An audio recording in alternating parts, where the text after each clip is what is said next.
திரவ எரிவாயும் எரிவதற்கு துணை நிற்கின்ற உயிர்வளியும் சேர்ந்ததுதான் நீர். சரியா?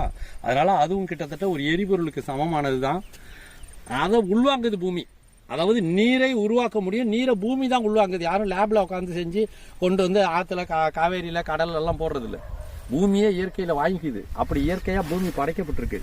அந்த நீர் இப்போ பூமியில அத்து போயிட்டு பூமியில தண்ணி இருக்குது உண்மைன்னு நம்பி நம்ம நோண்டி எடுத்து ஊத்து தோண்டின இடத்துலாம் தண்ணி இருந்த பூமியில தண்ணி அழிஞ்சு 1000 அடிக்கும் கீழே போயிட்டு அந்த நீரை மீண்டும் உருவாக்க முடியும் அப்படின்னு இன்னும் விஞ்ஞானிகள் பேச ஆரம்பிக்கல.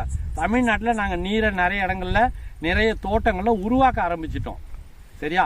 எப்படி உருவாக்குறதுன்னா, இந்த வருஷம் பெய்த நீர் அடுத்த வருஷம் மழை காலம் வரைக்கும் அழிஞ்சு போகாம இருந்தாலோ அல்லது தண்ணீரே இல்லாத ஒரு தோட்டத்துல நீங்க நீரை வந்து சேமிச்சு உருவாக்கி நிலைநிறுத்தினீங்கனால நீரை உருவாக்கிட்டீங்கன்னு அர்த்தம். சரியா? அந்த மாதிரி நீரை உருவாக்கி நெல்லை நட்டு அறுக்கணும் காவிரி டெல்டாவில். அந்த மாதிரி